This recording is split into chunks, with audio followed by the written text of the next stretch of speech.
കാർഷിക വാർത്തകൾ. സംസ്ഥാനത്ത് പച്ചത്തേങ്ങ, കൊപ്ര എന്നിവയുടെ വരവ് ഗണ്യമായി ചുരുങ്ങി. ഏഷ്യൻ വിപണികളിൽ റബ്ബറിന് വിലത്തകർച്ച, ഏലം വിലയിൽ വർധനവ്.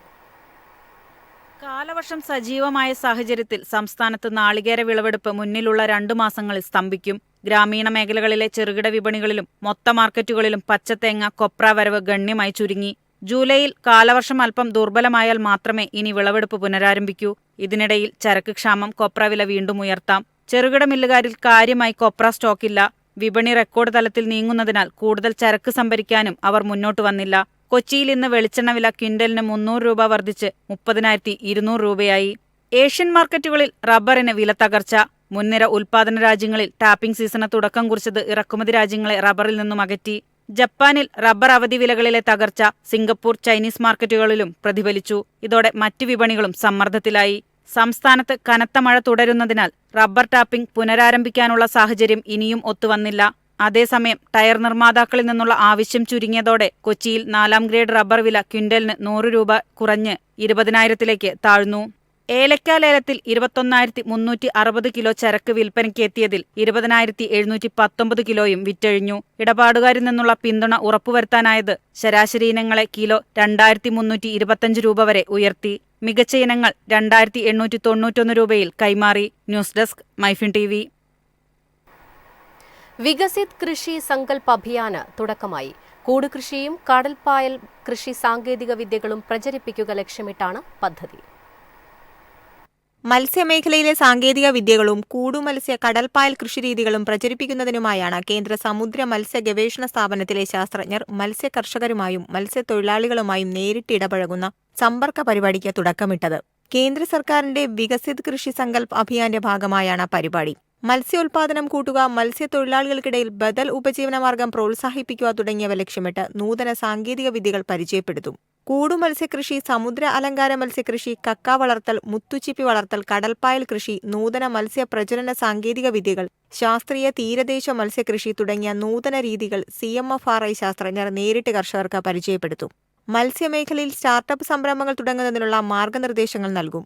കൃഷി സാങ്കേതിക വിദ്യകൾ പരിചയപ്പെടുത്തുന്നതിലൂടെ ഉൽപാദനം കൂട്ടാനാണ് ശ്രമം.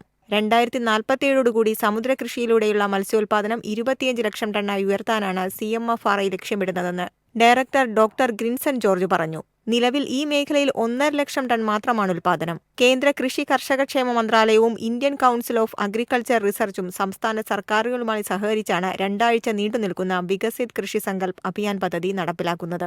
ഏകദേശം 2000 ശാസ്ത്ര സംഘങ്ങൾ രാജ്യമാകെ ക്യാമ്പയിനിന്റെ ഭാഗമാകും. News desk Myfin TV. കൂൺ ഗ്രാമം പദ്ധതി 20 ബ്ലോക്കുകളിലേക്ക് കൂടി വ്യാപിപ്പിക്കുന്നു. ഒരു ബ്ലോക്ക് പഞ്ചായത്തിന് കീഴിലെ പഞ്ചായത്തുകളെ ചേർത്താണ് പദ്ധതി നടപ്പാക്കുന്നത്. ഗ്രാമീണ സ്ത്രീകളുടെ ശാക്തീകരണവും കർഷക കുടുംബങ്ങൾക്ക് അധിക വരുമാനവും ഉറപ്പാക്കലും ലക്ഷ്യമിട്ട് ആരംഭിച്ച കൂൺ ഗ്രാമം പദ്ധതി 20 ബ്ലോക്കുകൾ കൂടി വ്യാപിപ്പിക്കുന്നു. പോഷകാഹാര അപര്യാപ്തത പരിഹരിക്കുന്നതിനും യുവജനങ്ങളെ സംരംഭം എന്ന രീതിയിൽ കൃഷിയിലേക്ക് ആകർഷിക്കുന്നതിനും തുടങ്ങിയതാണ് പദ്ധതി. 100 കൂൺ ഗ്രാമങ്ങൾ സ്ഥാപിക്കുകയാണ് ലക്ഷ്യം.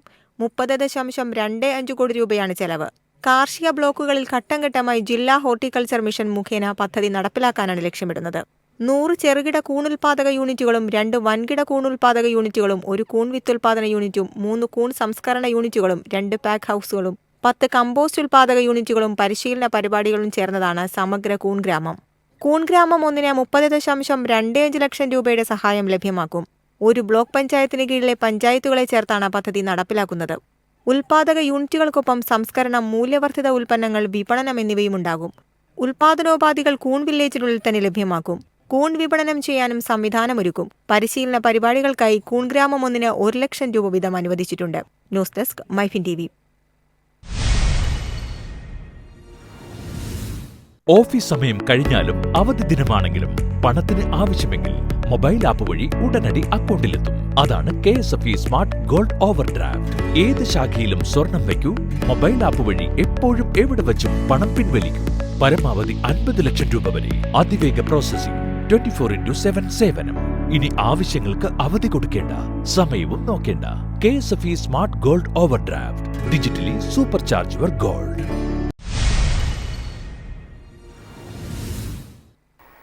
ഇന്ത്യയുടെ കശുവണ്ടി കയറ്റുമതിയിൽ കനത്ത ഇടിവ്. കഴിഞ്ഞ 15 വർഷത്തിനിടെ 50% കുറവ് രേഖപ്പെടുത്തിയതായി വ്യാപാരികൾ. ആഗോള മത്സരം, നൂതന യന്ത്ര സംവിധാനങ്ങളുടെ അഭാവം, കമ്പനികളുടെ ഉയർന്ന പ്രവർത്തന ചെലവ്, ഇറക്കുമതി ചെയ്ത അസംസ്കൃത വസ്തുക്കളെ ആശ്രയിക്കൽ എന്നിവയുൾപ്പെടെ നിരവധി ഘടകങ്ങളാണ് ഇന്ത്യയുടെ കശുവണ്ടി കയറ്റുമതിക്ക് വെല്ലുവിളിയായത്. എൽ നിനോ പോലുള്ള പ്രതിഭാസങ്ങൾ കാരണം ആഫ്രിക്കയിൽ നിന്നുള്ള വിതരണ ശൃംഖലകൾ തടസ്സപ്പെട്ടത് ഇറക്കുമതിക്കും പ്രതിസന്ധി സൃഷ്ടിച്ചു. ഇന്ത്യയിൽ നിന്നുള്ള കശുവണ്ടി പരിപ്പിന്റെ കയറ്റുമതി 2004-2005 1,26,667 ടണ്ണിൽ നിന്ന് 2022-2023 59,581 ടണ്ണായി കുറഞ്ഞു. അതേസമയം മൊത്തം കയറ്റുമതി വരുമാനം 1990-91 കാലഘട്ടത്തിലെ 447 കോടി രൂപയിൽ നിന്ന് 3,890 കോടിയായി വർദ്ധിച്ചു. എന്നാൽ സമീപ വർഷങ്ങളിലായി വിലയിൽ ഇടിവുണ്ടായതായി റിപ്പോർട്ടുകൾ സൂചിപ്പിക്കുന്നു. കഴിഞ്ഞ 1.5 പതിറ്റാണ്ടിനിടയിൽ ആഗോള വിപണിയിലെ ഏറ്റവും മികച്ച കയറ്റുമതിക്കാരായി വിയറ്റ്നാം ഉയർന്നു വന്നിട്ടുണ്ട്. News desk Myfin TV. വാഴയിൽ നിന്ന് മൂല്യവർദ്ധിത ഉൽപ്പന്നങ്ങൾ ഉണ്ടാക്കുന്ന പദ്ധതിക്ക് തുടക്കമായി. കട്ട്ലറ്റും അച്ചാറും ഷാമ്പുവും ഉൾപ്പെടെ അടിമുടി മേക്ക് ഓവറിനൊരുങ്ങുകയാണ് വാഴ. ആലപ്പുഴ ഭരണിക്കാവ് ബ്ലോക്കിന്റെ നേതൃത്വത്തിലാണ് പദ്ധതി നടപ്പിലാക്കുന്നത്. പൂവൻ ഇനങ്ങളിൽ നിന്നുള്ള ഉൽപ്പന്നങ്ങളാണ് ആദ്യഘട്ടത്തിൽ വിപണിയിലെത്തിക്കുക. മെയ്, ജൂൺ, സെപ്റ്റംബർ, ഒക്ടോബർ, ജനുവരി, ഫെബ്രുവരി എന്നിങ്ങനെ 3 ഘട്ടങ്ങളിലായാണ് കൃഷി. പൂവൻ, ഞാലിപ്പൂവൻ, ചാരപ്പൂവൻ, മൈസൂർ പൂവൻ എന്നിവയാണ് ഇതിനായി കൃഷി ചെയ്യുക.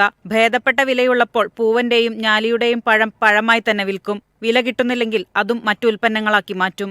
ആലപ്പുഴ ജില്ലാ കൃഷി വിജ്ഞാന കേന്ദ്രത്തിന്റെ നേതൃത്വത്തിൽ vegetable and fruit promotion council Keralam, Onattukara സുഗന്ധവ്യഞ്ജന കർഷക ഉൽപാദക കമ്പനി, Vallikunnam agricultural improvement cooperative society എന്നിവയുമായി സഹകരിച്ചാണ് പദ്ധതി നടപ്പിലാക്കുന്നത്.